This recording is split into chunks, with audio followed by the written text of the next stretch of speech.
Greetings. My name is John Savers. This is Top Hat and Buttered Popcorn. I'm your host, and today we'll consider a recent movie entitled Species.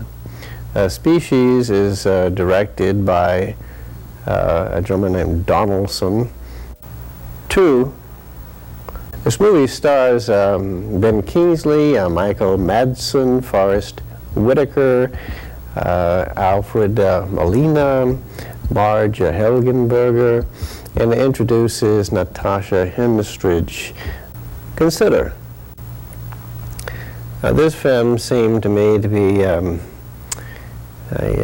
pretty well-made film, but on the other hand, it seemed to be highly derivative. It seems to have gone, the pre-production people, I think, must have gone through many sci-fi films and adventure films, and maybe through a few newspaper and science magazines to boot, before finally settling on the storyline. And the story basically is that on the QT, American scientists, and perhaps scientists from other countries as well, became aware of an extraterrestrial form of life, a life that had responded to invitations sent out into space by American scientists and others, describing the Earth, describing Earthlings, describing animal life and the general flora and fauna of the Earth, describing chemistry, physics, and so forth. They assumed that this would be a gesture of intellectual interest, scientific interest to any beings that might intercept. They also assumed goodwill. They did apparently reach some form of intelligent life out there, and that particular form of intelligent life decided to respond to the Earthlings' fine invitation. So, in the way the theme of this particular movie might be captured by the expression, "Look who came home for supper." Well, now, the intelligent extraterrestrials sent forth data about how to recombine genes in such a way as to have benevolent influences, and in such a way seduced the American scientists and their allies into supposing goodwill on the part of the extraterrestrials, and pretty much began to follow the directions of these extraterrestrials in the concoction of DNA, species, hybrids, and so forth, and even how to put together the DNA of an extraterrestrial. And this was at least partially introduced into an Earthling creature, and the results were curious. The Earthling creatures selected apparently were humans. An egg was apparently fertilized, and this was done in about 10 cases, something in that order. And about half of those died, or they were failures. And 2 or 3 were put in cryogenic solutions or cases.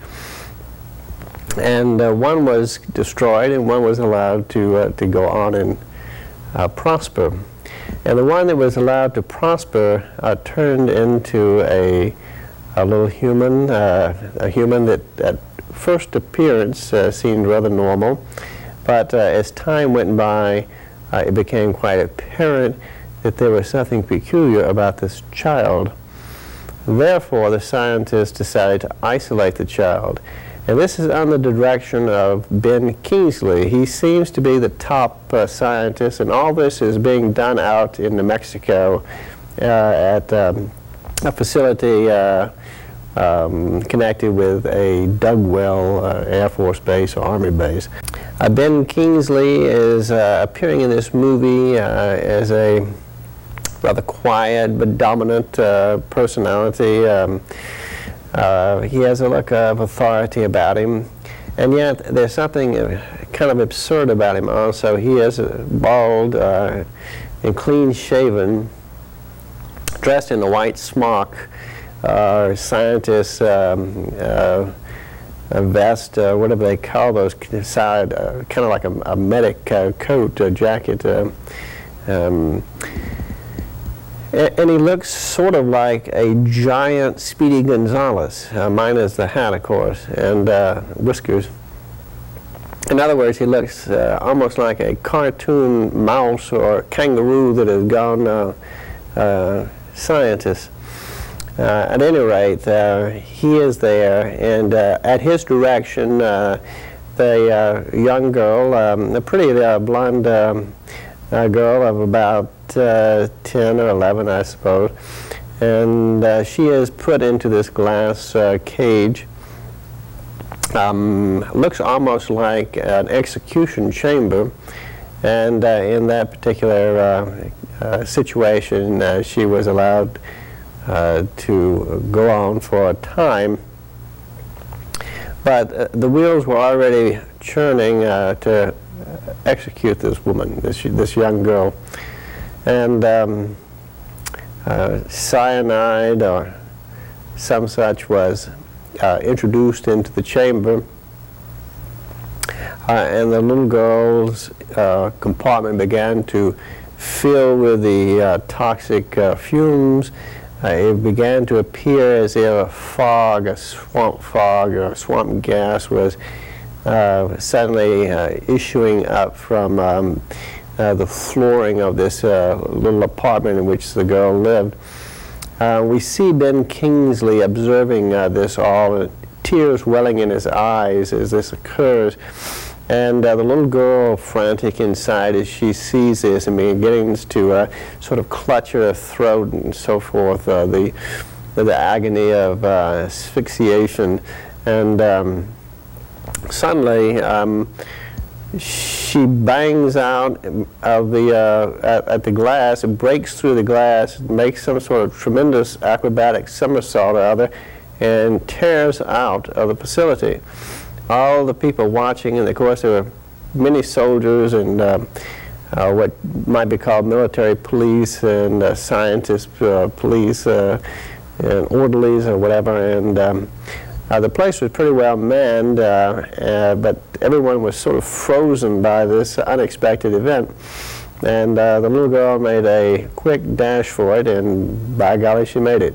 She raced out of the building, raced out of the yard, overcame a tall fence and barbed wire, and out into the New Mexico terrain, desert land, and she's shooting along at great speed, and she happens upon a train, and that's just what she needs. She gets onto the train, gets onto a empty freight, the old hobo scene, and not to have the scene go amiss, there happened to be a hobo on it.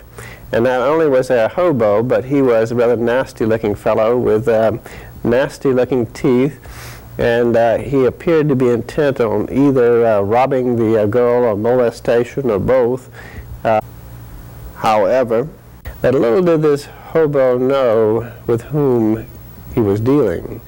For the little girl took off her mask, so to speak, and she was not such a pretty sight.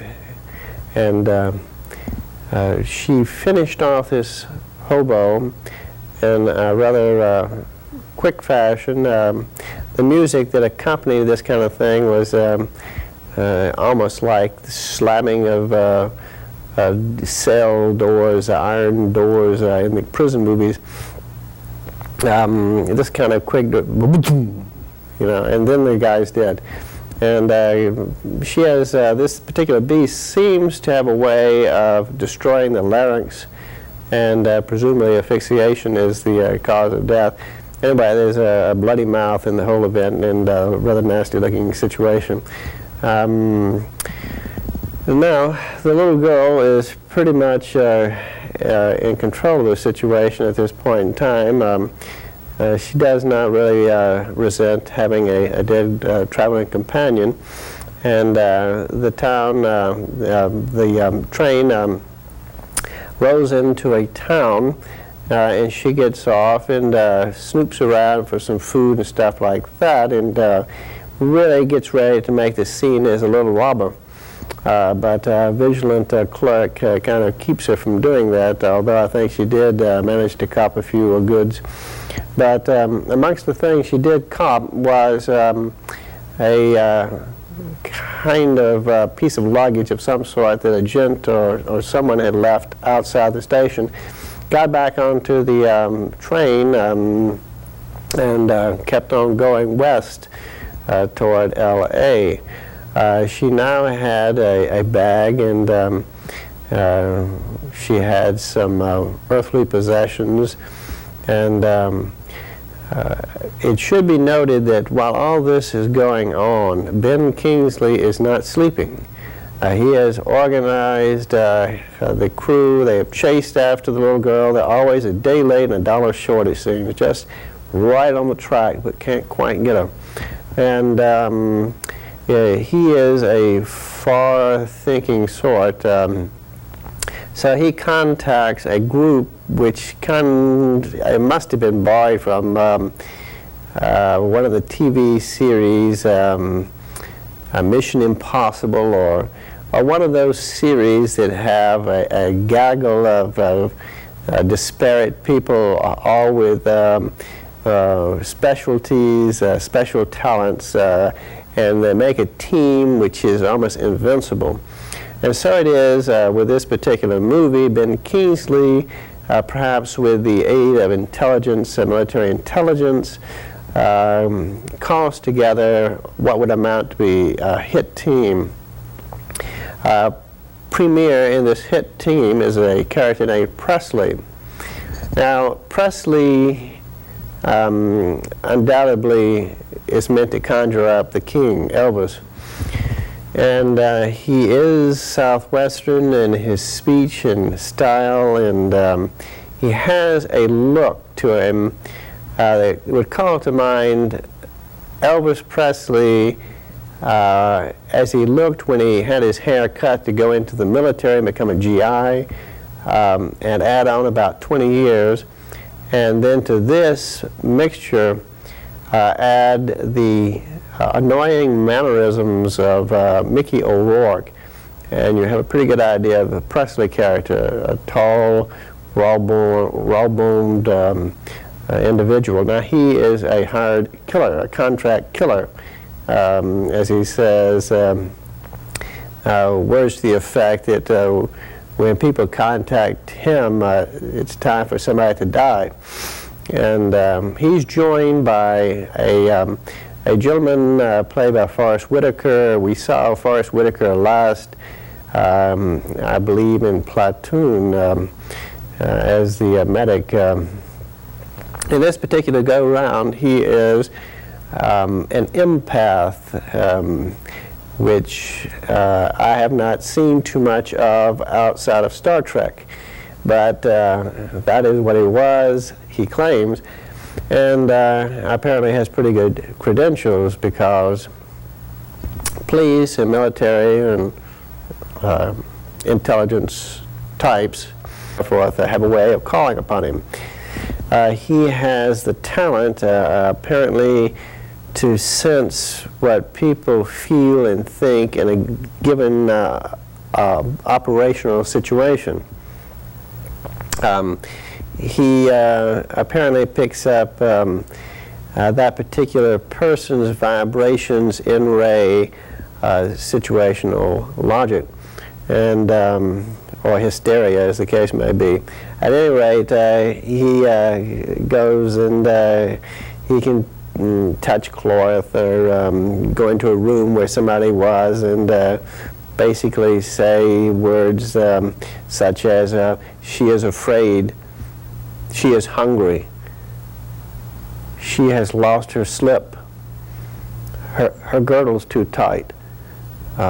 He wonders about what he did with his golf tee and this kind of thing. There's a certain silliness to it, but I suppose this mundane approach to his talent has a way of making it seem more real.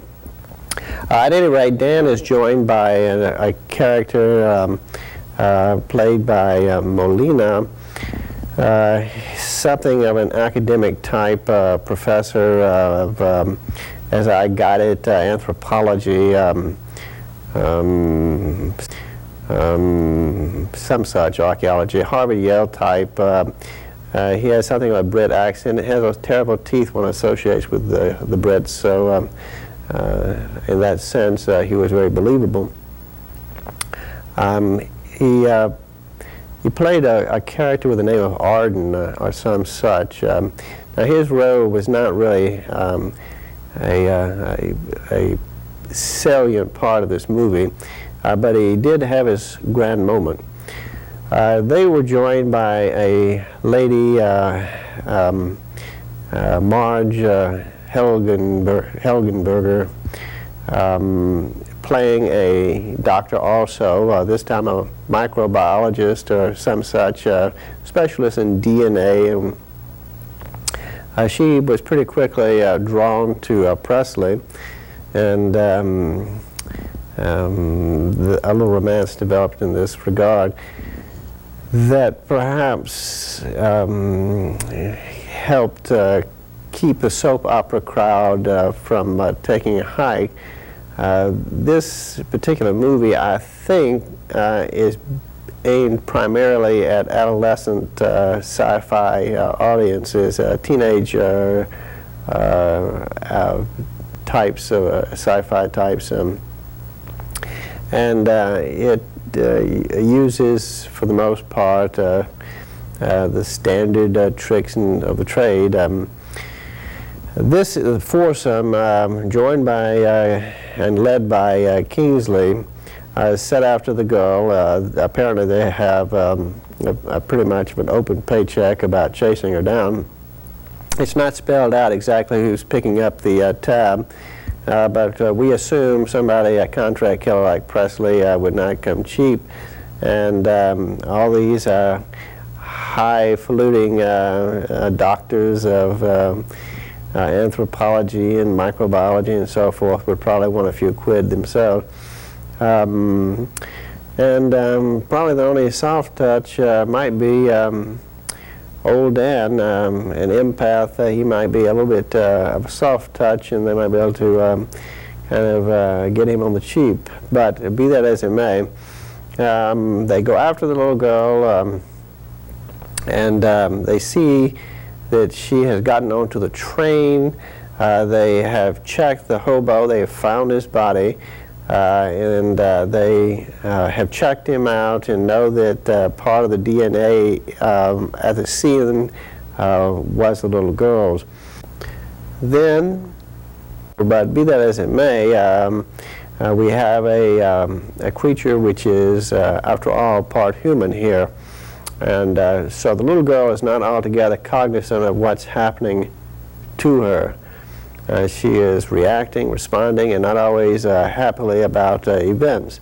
But you know, you can't control your DNA, and she was a prisoner to her own DNA. And back to her, she is riding along in a Pullman passenger compartment. A conductress comes by, checks on her for tickets and so on. The little girl sneaks over into the train kitchen and steals a great deal of the goodies there that she could grab, bananas and candies and all kinds of crackers and whatnot. Takes it back to the Pullman, and begins to gulp it down, eat it, and so forth. And apparently the process of eating is a very demanding thing. It's something she's compelled to do by the inner self. And as she's doing this in the train, the inner self kind of breaks loose. And we see special effects that are real nice. We see this creature begin to shoot out. It begins to look as if the little girl's external is like a exoskeleton of an insect, this creature within, having taken in all those nutrients in, is now kind of molting the little girl in favor of a new external picture or mask.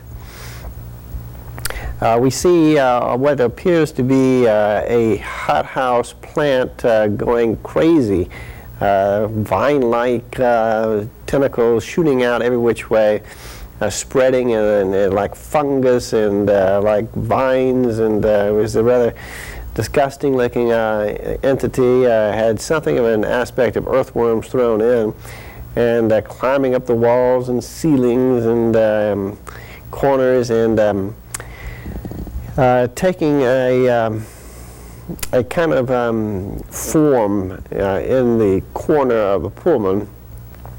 And the conductress comes in, and she comes in at the wrong moment, and she is sort of sucked into this thing and blown out dead. At the first appearance, she was taken almost all the way in, and I thought it was going to be consumed somewhat as a fly might be consumed by a Venus flytrap.